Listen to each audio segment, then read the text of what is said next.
My name is பால விக்னேஷ். விக்ரம் சொன்ன மாதிரி எனக்கு ஃபர்ஸ்ட் வந்து நான் ஒரு 90s கிட் அண்ட் எனக்கு வந்து செலிபிரிட்டி ஆகணும் அப்படின்னு ஒரு பெரிய ஆசை. அது செலிபிரிட்டினா ஒரு புரியலையா சார்? இப்போ வந்து யாராவது டக்குன்னு போய் நீங்க தானே அவரு அப்படின்னு நம்மள யாராவது வந்து ஐடென்டிஃபை பண்ணோம் அப்படின்னு சொல்லிட்டு சின்ன வயசுல இருந்தே எனக்கு ஒரு பெரிய ஆம்பிஷன். அதனாலதான் நான் ஸ்டாண்டப் காமெடிக்கே வந்தேன். எப்படி சூஸ் பண்ணிருக்கேன் பாருங்க. சரி ஸ்டாண்டப் காமெடிக்கு வந்த உடனே இப்ப இந்த மாதிரி ஒரு line up show, first show ஒரு 3-4 வருஷம் இருக்கும். ஃபர்ஸ்ட் ஷோ நான் வந்து வெயிட் பண்ணிட்டு இருக்கேன். ஏன்னா ஃபர்ஸ்ட் ஷோ நிறைய ஆடியன்ஸ் இருக்காங்க. இப்ப இந்த விக்ரம் இருக்காரு இல்லையா, அந்த மாதிரி ஒரு ஹோஸ்ட் அவர் தான் என்னை வந்து கூப்பிடணும். எப்படி கூப்பிடுவாரு, என்ன மாதிரியான இன்ட்ரோ நம்மளுக்காக கொடுப்பாரு அப்படின்னு சொல்லிட்டு நானும் ஆவலா வெயிட் பண்ணிருக்கேன். எங்கன்னா இங்கதான் சார் உட்காந்துருக்கா, இங்கதான் உட்காந்து நானும் அப்படியே பார்த்துட்டு இருக்கேன். சொல்றா என் பேரை சொல்றேன். அவனும் பயங்கரமா ஆரம்பிச்சான். சோ கைஸ், அடுத்து யார் பெர்ஃபார்ம் பண்ண போறா தெரியுமா? He is my favorite, people's favorite, a very famous and a very popular stand-up comedian. அண்ணா உங்க பேர் என்னங்க? வெக்கம் எல்லாம் சொல்றேன் சார். பால விக்னேஷ். அண்ணா திருப்பி சொல்லணும். பால விக்னேஷ், பாலு கணேஷ் மூதேவி. பால விக்னேஷ், இதுல என்னடா அவ்வளவு கஷ்டம் இருக்க போகுது அப்படிதான் நான் ஆரம்பிச்சேன். சரி ஸ்டாண்டப் காமெடி பண்ணலாம், பட் இருந்தாலும் வந்து இன்னும் ஒரு ஈஸியஸ்ட் வே ஏதாவது இருக்கும் அப்படின்னு சொல்லிட்டு இந்த யூடியூப் சேனல்ல வந்து ஆங்கரா இருக்கும் இல்லையா, கலாட்டா, பிஹைண்ட் மூட்ஸ், இந்த மாதிரி யூடியூப் சேனலா இருக்கும்ல. சோ அந்த செலிபிரிட்டி வந்து நம்ம இன்டர்வியூ எடுக்கலாம். ஏன்னா அவங்கள பாக்குற வரவங்க என்னையும் பார்ப்பாங்க. சோ நம்ம அப்படி ஃபேமஸ் ஆயிடலாம் அப்படின்னு சொல்லிட்டு கலாட்டா அப்படிங்கிற யூடியூப் சேனல் ஆங்கரா ஜாயின் பண்ணேன். சோ நாட்கள் அப்படியே போயிட்டே இருந்துச்சு. ஒரு நாள் வந்து ஒரு பெரிய செலிபிரிட்டி, ஒரு ஃபீமேல் செலிபிரிட்டி, அவங்களோட வீட்டுக்கே போய் நான் பர்ஃபார்ம் பண்ணுவேன் அப்படின்னு சொல்லி நான் வந்து இன்டர்வியூ எடுக்கணும் அப்படின்னு சொல்லிட்டு போனேன். நீங்க நினைக்கிற மாதிரிலாம் கிடையாது. எப்ப பார்த்தாலும் அங்கேயே இருக்க வேண்டியது. வெள்ளி சும்மா மேலேயே தான் கண்ணு இருக்கு அவங்களுக்கு. இன்டர்வியூ எடுக்கணும் அப்படின்னு சொல்லி சார் நினைச்சு இருக்கீங்களா சார்? ஒண்ணுமே பர்ஃபார்ம் என்னவா இருக்கும் யாரு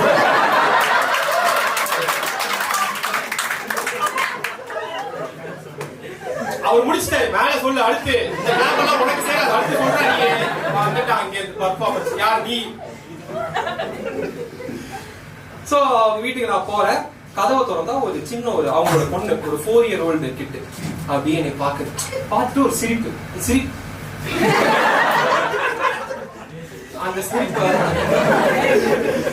அந்த சிரிப்பு எப்படின்னா, யாரோ ஒருத்தனுக்காக வெயிட் பண்ணி ஃபைனலி அவன் வந்துட்டான் அப்படின்னா எப்படி ஒரு சிரிப்பு, அந்த மாதிரி அப்படியே வந்துட்டீங்களா உண்மையிலே கேட்டுச்சு.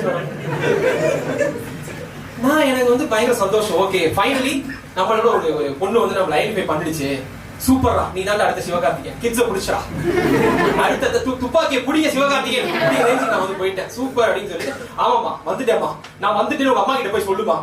ஓகே அங்கிள், அம்மா சிடி ஆர்டர் வந்துருச்சுமா. அதுக்கப்புறம் அவங்க அம்மா வந்தாங்க. வந்துட்டு அப்புறம் அந்த பொண்ணை திட்டினாங்க, ஏய் அப்பெல்லாம் பேசாத, இவர் ஒரு பெரிய சேனல்ல வேலை பார்க்கறாரு, இவரு தான் வந்து பிஹைண்ட் மூட்ஸ் அப்படிங்கிற சேனல்ல வேலை பார்க்கற நிக்கி, ஆக்சுவலா நான் கலாட்டால வேலை பார்க்கறேன் பாலா. அதாவது அந்த பொண்ணு தான் என்ன செருப்பால அடிச்சு, இந்த அம்மா வந்து செருப்பை வாங்கி சாணியில ரெண்டு முக்கி வாங்கிக்க போ அப்படின்னு அனுப்பிச்சு விட்டாங்க. சரி எனக்கு என்ன பண்றதுன்னு தெரியல, பயங்கர ஒரு மாதிரி சோகமாயிடுச்சு. அதுக்கப்புறம் யூஸ்வலா வந்து என்னன்னா நான் ட்ரிங்க் பண்ண மாட்டேன், பட் இருந்தாலும் வந்து ட்ரிங்க் பண்ற ஒரு ஃப்ரெண்ட் இருக்கான். அதாவது நீங்க குடிக்காரனா வந்துடலாம், ஆனா குடிக்காரன் நீங்க ஃப்ரெண்டா மட்டும் இருக்க கூடாது. அவன் கிட்ட போய் சோக கதையை சொல்லலாம் அப்படின்னு சொல்லிட்டு போனேன். போயிட்டு அவன் சோக கதையை சொன்னாலும் அவன் நல்லா சரக்கு அடிச்சா தூங்கிட்டோம். நானும் தூங்கிட்டேன், அவனும் தூங்கிட்டான். ஒரு 3 மணி இருக்கும். டக்குன்னு எந்திரிச்சு பார்த்தா ஆளை காணோம்.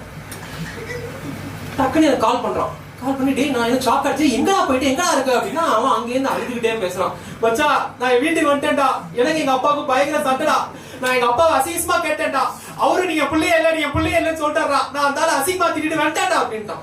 சரி கட் பண்ணிட்டான். என்னடா நான் இப்படி போய் பேசிருக்கானு கொஞ்ச நேரத்துல எங்க அப்பாட்டு இருக்காரு.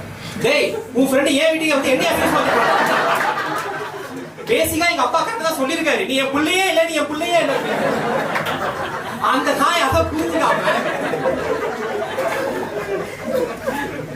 இவங்கெல்லாம் என்ன பண்றது சரின்னு சொல்லிட்டு எனக்கு நான் ஆக்சுவலா வந்து பாத்தீங்கன்னா நான் ஸ்டாண்டப் காமெடி பார்ட் டைமா தான் பண்றேன். நான் வந்து ஐடில தான் ஒர்க் பண்றேன். சார் உங்களை பார்த்தா கோவிந்தராஜன் நட்ராஜன் அப்படின்னு சொல்லிட்டு ஐடில ஒருத்தர் இருக்காரு, நான் வேலை பார்த்த கம்பெனில அவர் மாதிரியே இருக்காரு.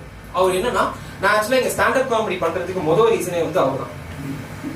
ஸோ நான் வந்து ஒரு ஃப்ரெஷரா இருக்கும் போது ஃபர்ஸ்ட் டே இருக்கும். ஸோ ஃபர்ஸ்ட் டே வந்து இந்த மோட்டிவேஷனல் ஸ்பீச்லாம் கொடுப்பாங்க சார், ஒரு இண்டக்ஷன் ஸ்பீச்னு சொல்லுவாங்க. அந்த மாதிரி ஒரு ஆள் தான் வந்து கோவிந்தராஜன் நட்ராஜன். ஸோ நாங்கெல்லாம் போனோம், அவர் மோட்டிவேஷனல் ஸ்பீச் கொடுக்குறாரு. என்னன்னா guys, don't stay in the same place. Staying in the same place is like staying in the graveyard. If you stay in the same place, you'll become the biggest loser of India. You'll become the biggest failure of India. அப்படின்னு சொல்லிட்டு போயிட்டே இருக்காரு. இப்போ அந்த ஈவென்ட்டோட host mic எடுத்து கத்துறான். Guys, give a big round of applause for Govindarajan Natarajan, who is in this company for the past 22 years. 22 வருஷமா இருந்துட்டு சரி என்ன பண்றது தெரியாம இப்ப நான் வந்து அப்படியே ஒரு ஐடில சேர்ந்து ஒரு 8-9 வருஷம் ஆயிடுச்சு. என்ன பிரச்சனைனா இப்போ கூட ஓகே டவுன் தி லைன் ஒரு 8-9 இயர்ஸ்ல வந்து நமக்கு அந்த கிளையன்ட் கம்யூனிகேஷன் இந்த இங்கிலீஷ்லாம் ஓரளவுக்கு பரவாயில்ல. பட் ஸ்டார்டிங்ல கொஞ்சம் நம்மளுக்கு பயங்கரமா தடுமாறும் இங்கிலீஷ். சரி அதுவும் நான் கூட பரவாயில்ல. இந்த என் ஃப்ரெண்ட் எல்லாம் ஒருத்தர் இருக்கான். அவன்லாம் எப்படின்னா இந்த 1 வருஷம் 2 வருஷம் கழிச்சு ஐடில வந்து ஒரு ட்ரைனிங் இருக்கும் தெரியுமா, செக்ஷுவல் ஹராஸ்மெண்ட்டுக்கு ஒரு கோர்ஸ்லாம் இருக்கும். பாஸ் பாத்தீங்கன்னா எத்தனை பேர் இருக்காங்க. ஐயோ சார் அம்மா ஆனா கொரோனாவோட பயங்கரமா பயப்படுறாங்க. அப்படி ஒரு ட்ரைனிங் இருக்கும். அதை முடிச்சுட்டா அந்த சர்டிபிகேட் செக்ஷுவல் ஹராஸ்மென்ட் சர்டிபிகேட் வந்து கம்ப்ளீட்டட் அப்படினு போறோம். நான் கம்ப்ளீட் பண்ணிட்டேன் சார். நீங்க அதான் தான் பையன் பக்கத்துல உட்கார்ந்தீங்க. எதுக்குடா தொட்டாலே பாஸ்ங்கறாங்க எதுக்கு?